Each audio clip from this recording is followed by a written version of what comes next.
Bonsoir à tous, je suis Kevin Gall, ministère prophétique. Nous sommes le 6 septembre 2020, il est 1h du matin. Et après un temps de méditation, je voulais venir sur Internet pour faire une énième exhortation et un énième avertissement en répétant et en rabâchant les mêmes choses, les dangers, de sévères dangers, de graves dangers, que courent ceux qui se laissent délibérément conduire par Internet, et que par Internet, pour regarder ce qui se passe, sans avoir la connaissance des Écritures bibliques, ou sans avoir le discernement des esprits, pour bien juger spirituellement les choses, et en l'occurrence les esprits. J'en ai parlé un petit peu dans ma vidéo précédente, mais il y a quelque chose qui caractérise vraiment les pasteurs à la fin des temps et en temps d'apostasie, c'est le m'as-tu vu. Avec Internet, Satan fait un carnage. Et le Saint-Esprit révèle les esprits, les pensées des cœurs, les intentions, les motivations. Une apparence peut cacher quelque chose de profond, de secret, d'intime, que Dieu révèle par le Saint-Esprit. J'aimerais faire un rappel à la loi de Christ et de Dieu avec Matthieu chapitre 6, verset 5. Le Seigneur a dit quelque chose. Il a différencié les pharisiens hypocrites des véritables disciples de Jésus, et il a précisé, il a parlé des fruits. Verset 5. Lorsque tu pries, ne sois pas comme les hypocrites. Ils aiment prier debout dans les synagogues. Ce qui veut dire que, à l'époque, dans les synagogues, ça priait couché, ou assis, ou à genoux. Mais ça priait pas debout. Seulement, les pharisiens hypocrites aimaient prier debout. Pourquoi? Pour être vus des hommes. Donc je continue. Et au coin des rues, pour être vus des hommes. Lorsque tu pries, ne sois pas comme les hypocrites, ils aiment prier debout dans les synagogues et au coin des rues pour être vus des hommes. Je vous le dis en vérité, ils ont leur récompense. Quand Jésus dit « je vous le dis en vérité, ils ont leur récompense », ça veut dire que la récompense, la rétribution que Dieu va leur donner à eux, aux hypocrites, qui se sont fait passer pour des spirituels, mais qui en vérité avaient dans le cœur de l'hypocrisie et cherchaient en vérité la gloire qui venait que des hommes. Jésus dit ils ont leur récompense, ça veut dire qu'ils seront jugés par Dieu.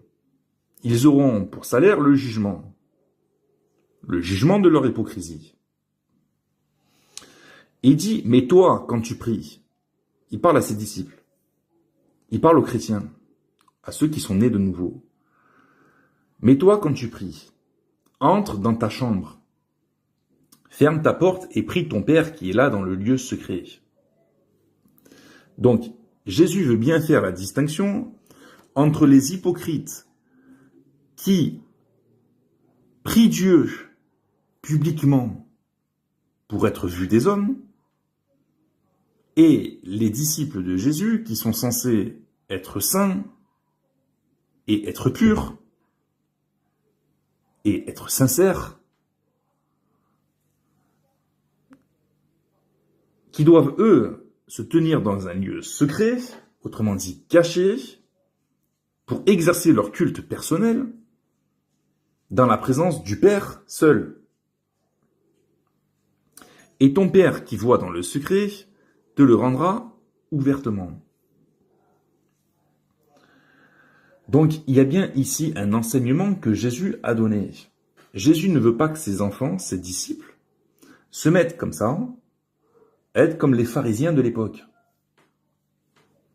Et Jésus lui-même a démontré dans les évangiles qu'il allait régulièrement se retirer, s'isoler, s'éclipser, si je puis dire, pour se tenir devant Dieu seul et faire monter des prières à Dieu qui auront et qui avaient un impact très important. Ton Père qui est dans le secret te le rendra ouvertement. Ça veut dire que l'exaucement des prières dans le secret éclateront comme en plein jour. Dieu exauce les prières, ça éclate comme un plein jour. Ça veut dire que ça se manifeste sur la terre. Et ce sera évident. Mais aujourd'hui, on se retrouve avec Internet et avec des pasteurs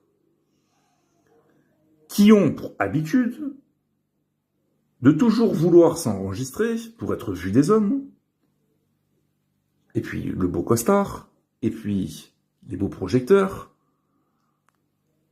et tout ce qui va avec dans le décor.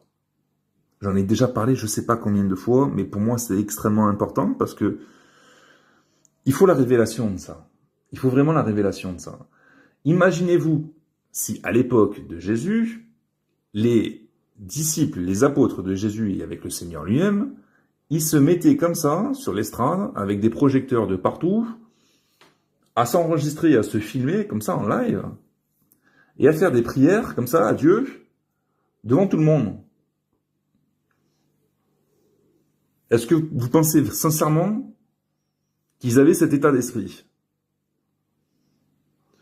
Que ce soit dans le culte personnel ou dans des réunions de prière entre chrétiens, ça reste intime. On ne se montre pas comme ça devant le monde en train de prier Dieu. C'est anti-biblique. À ne pas confondre avec le fait de guérir de malades ou de chasser les démons. Dans un contexte qui est autre, simplement, comme le Seigneur lui-même allait de lieu en lieu, il guérissait les malades, il chassait les démons. Ce qui n'a rien à voir avec le fait de se présenter devant les hommes pour prier Dieu le Père. Et rentrer dans un culte personnel devant Dieu le Père. Je répète, chose qui est faite maintenant constamment sur Internet. Avec des pasteurs qui filment leur culte, qui se mettent à genoux, qui se mettent allongés, qui se mettent à prier Dieu, qui se mettent à faire toutes sortes de clowneries, des prières, des louanges. Et dans leur cœur, ça leur plaît d'être vus par les hommes. Si Jésus a enseigné, il a dit attention, ne soyez pas comme ça, ça veut dire qu'il savait très bien et pertinemment qu'il allait y en avoir des chrétiens qui allaient être comme ça, comme les pharisiens. Il le savait. Et il savait aussi que Satan allait tenter forcément des ministères pour les pousser à être comme ces pharisiens hypocrites. Le culte personnel avec Dieu, la prière ou la louange à Dieu, c'est soit quelque chose de très intime, très secret, dans la chambre où on ferme la porte, soit c'est collectif, mais c'est collectif dans le secret, j'ai envie de dire. C'est encadré. Ça reste intime, mais entre membres de la même famille chrétienne. C'est pas quelque chose comme ça, où les chrétiens se mettent comme ça en découvert devant les hommes, en train de prier Dieu. Et en train d'être à genoux, et en train d'être dans un culte personnel, comme ça, pour être filmé, pour être vu, etc., etc. Ça perd tout son sens. J'ai pas les bons mots, forcément, pour expliquer comment je vois ou comment je ressens les choses, en fait, pour vous dire que c'est pas bon du tout. Il y a quelque chose qui est pas bon. Il faut retrouver une certaine pudeur dans la prière.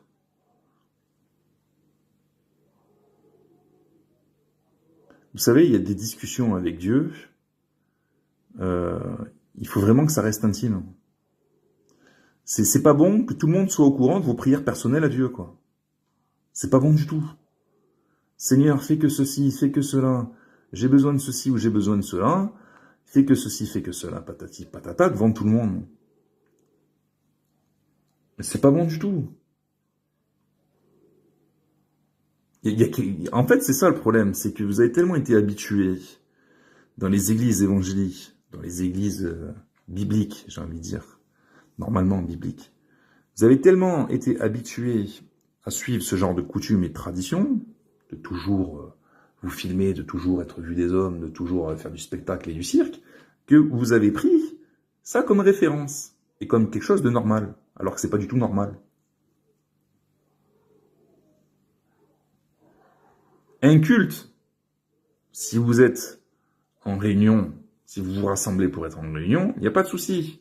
Vous pouvez prier, vous pouvez manifester les dons spirituels, il n'y a pas de souci. Mais ce qui est dérangeant, sincèrement, c'est quand c'est filmé et quand c'est comme ça, mis sur la toile. Et avec des photos comme ça dans les réseaux sociaux, vous êtes à genoux, vous fermez les yeux, vous avez les et vous savez pertinemment que vous êtes filmé, vous êtes pris en photo, parce que maintenant les projecteurs, les photographes, les flashs, tout ça, ça y va. Vous le savez, et donc vous aimez ça. Pour qu'on dise de vous, vous êtes spirituel. Et pour que vous ayez l'apparence de quelqu'un de spirituel. Mais aux yeux de Dieu, la spiritualité ne se juge pas du tout aux apparences. Elle se juge justement dans ce que vous faites dans le secret. C'est là que Dieu voit les vrais. Ceux qui sont dans le secret. Et Dieu le rendra ouvertement. Il y a des personnes qui risquent d'être confondues par le Seigneur bientôt. Ah mais Seigneur, comment ça, j'ai pas prié devant tout le monde? J'ai pas intercédé devant tout le monde? J'ai pas fermé les yeux devant tout le monde? J'ai pas levé les mains devant tout le monde? Je me suis pas mis à genoux devant toi et devant tout le monde?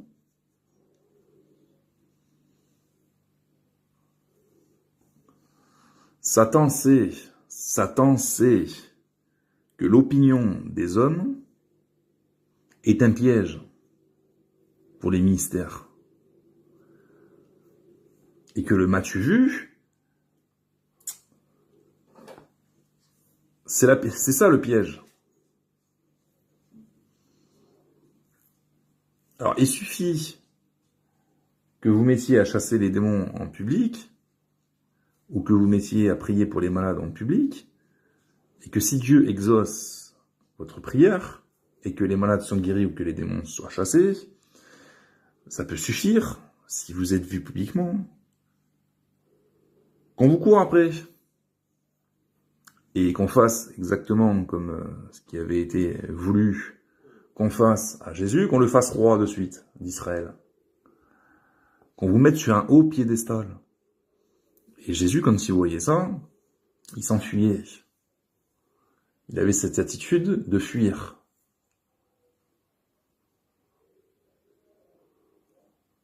C'est les flatteries. C'est les flatteries qui sont dangereuses.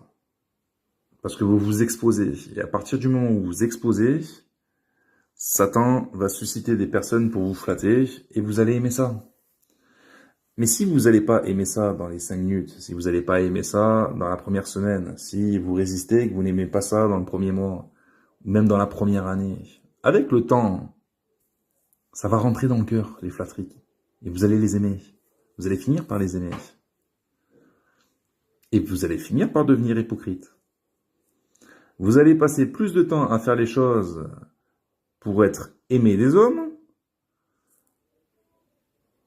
et à faire des choses publiques pour être reconnu des hommes, plutôt que de faire des choses dans le secret, caché, des hommes, pour être approuvé par Dieu et exaucé puissamment par Dieu.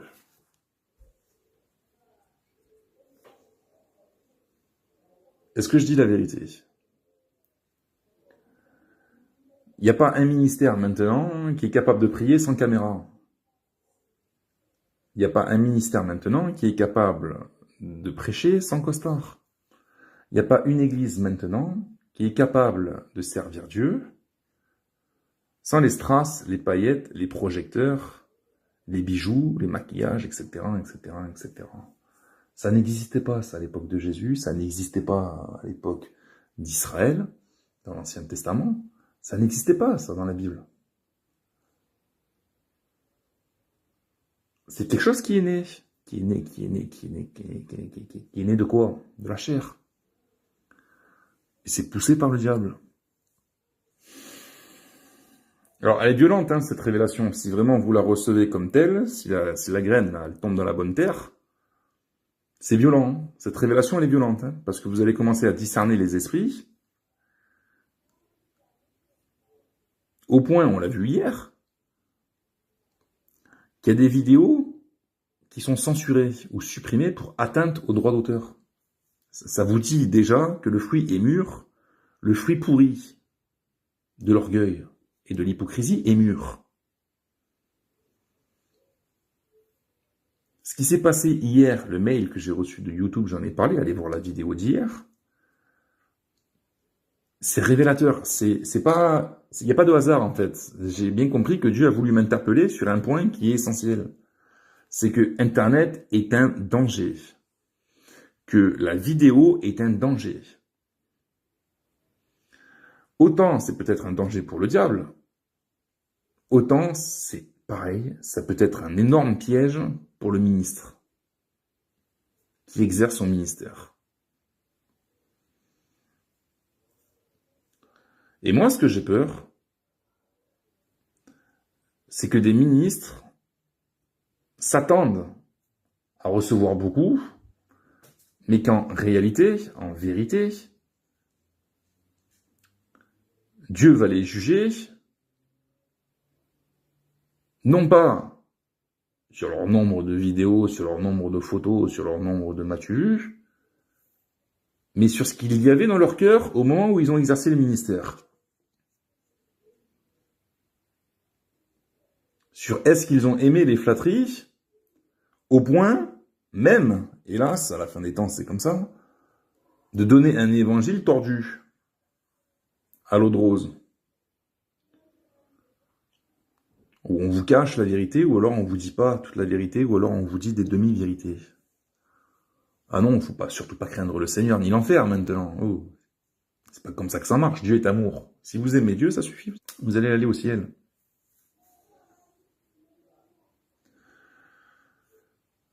Le m'as-tu vu, le je suis beau, regardez-moi pendant que je prie, regardez-moi pendant que je prêche. Moi, je m'inquiète beaucoup parce que je sais pertinemment, je le sais, hein, j'en suis parfaitement conscient, que Dieu va l'envoyer, l'Antéchrist et le nouvel ordre mondial, ça viendra de Dieu, et qu'il va se passer des choses. En fait, Dieu va vraiment, hein, il va en faire rentrer beaucoup dans l'alliance, mais avec la Vierge. Ça veut dire qu'on va dire, ah non, mais les chrétiens n'ont plus le droit de faire ceci, les chrétiens n'ont plus le droit de faire cela. Mais en vérité, Dieu va faire du ménage dans l'apostasie. Parce qu'il y a trop de cirque. Il y a trop de cirque. Il y a trop de cirque. Mais c'est sûr que les églises seront fermées, c'est sûr et certain.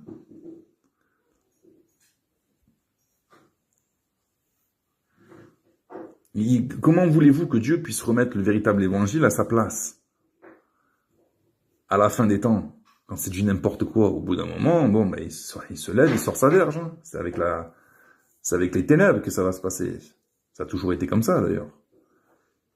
En Israël, dès qu'il péchait, dès qu'il s'éloignait de Dieu, dès qu'il faisait n'importe quoi, les jugements tombaient. Et ma foi, c'était la souffrance qui s'occupait de circoncire.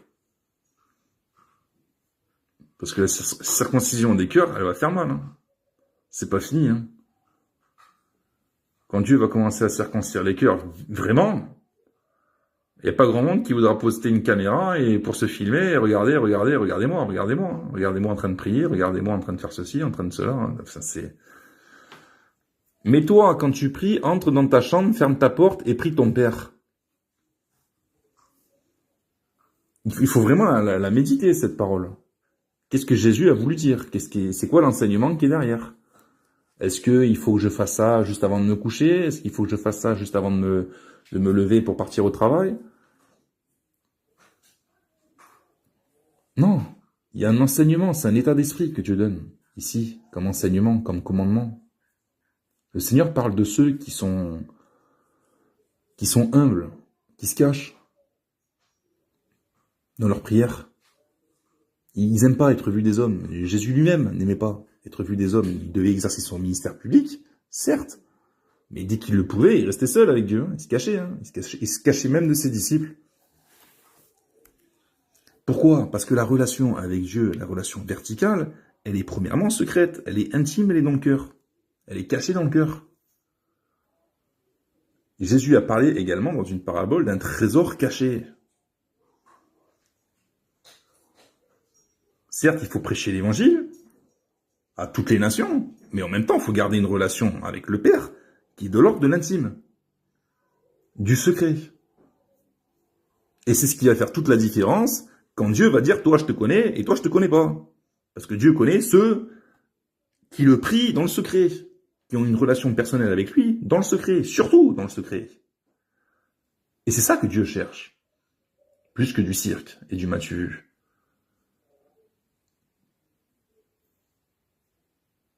Ça, je vous dis qu'il va y avoir des déceptions, des désillusions, ça va...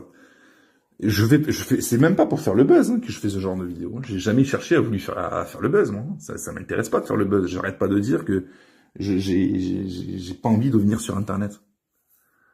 J'arrête pas de dire que c'est pas mon truc, en fait. Ça a jamais été de mon goût de faire des vidéos sur Internet. J'ai toujours dit que je faisais des vidéos sur Internet par forcing, en fait, hein.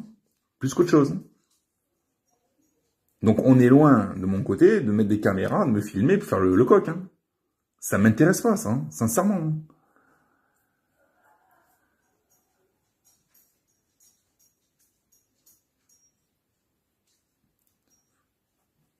Vous allez avoir davantage de révélations, de compréhension des mystères du royaume des cieux, de Dieu, etc. Vous allez avoir une plus forte communion avec Dieu dans le secret. En exerçant dans le secret. Parce que c'est dans le secret aussi que vous allez pouvoir avaler la Bible. C'est pas possible d'avaler la Bible en écoutant que le pasteur à l'église, quoi. C'est pas possible, c'est pas comme ça que ça marche. Vous allez beaucoup plus gagner en vous tenant devant Dieu seul. Même si le pasteur, il est une aide, il sera jamais une aide égale ou supérieure à un travail personnel. C'est important ce que je dis. Hein. Ce qui compte le plus, c'est votre travail personnel. J'en reviens aux vidéos précédentes, les 3 dernières. Soyez bénis, au revoir.